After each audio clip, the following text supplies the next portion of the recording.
సుదీర్ఘ నిరీక్షణకు తెరపడింది. పదోన్నతి కోసం దాదాపు 3 దశాబ్దాలుగా కళ్ళు కాయలు కాసేలా ఎదురు చూసిన జూనియర్ అసిస్టెంట్స్కు గ్రేడ్ 3 ఈవోలుగా దేవాదాయ శాఖ ప్రమోషన్ కల్పించింది. జీవో 134 ద్వారా మొత్తం 33 మంది జూనియర్ అసిస్టెంట్లు ఈవోలుగా పదోన్నతి పొందడంతో వారి ఆనందానికి అవధులు లేకుండా పోయాయి. లాస్ట్ 1 వీక్ ఏదైతే ఉందో సార్ సంతకం ఎప్పుడు పెడతారా ఈ 20 ఇయర్స్ వెయిట్ చేసింది ఒక ఎత్తు అయితే ఆ లాస్ట్ 1 వీక్ ప్రాసెసింగ్ లోనే ఉంది. కానీ రిజల్ట్ మీరున్నప్పుడు అండ్ కమిషనర్ గారు స్ట్రిక్ట్ గా ఇది ఫాలో చేద్దాం, మనం ఇది చేయగలుగుతాం అని అన్నప్పుడు అసలు ఇది అంత కలలాగా ఉంది.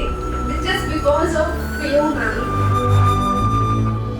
గత బీఆర్ఎస్ ప్రభుత్వ హయాంలో తీవ్ర అణచివేతకు గురైన తమకు కాంగ్రెస్ ప్రజాప్రభుత్వంలో న్యాయం లభించిందంటూ ఉద్యోగులు భావోద్వేగానికి గురైన సన్నివేశాలకు నేడు తెలంగాణ సెక్రటేరియట్ వేదికగా నిలిచింది.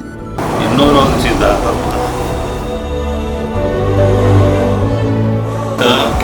నుంచి తిరిగిన చోటే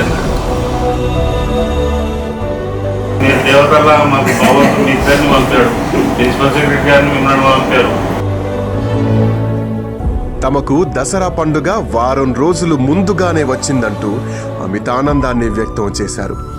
కాదు, మాకైతే ఇది దసరా, దివాళీ అన్ని ఫెస్టివల్స్ ఈ 36 ఇయర్స్ ఈ రోజు ఒక్కరోజు చేసేసుకుంటాం మేము. I just want to give you one hug.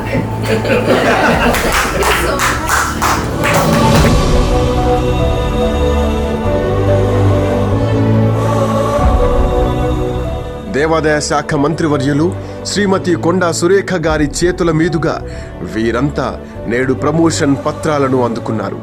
ఈ సందర్భంగా పదోన్నతి పొందిన ఈవోలు మంత్రివర్యులు సురేఖ గారిని సన్మానించారు.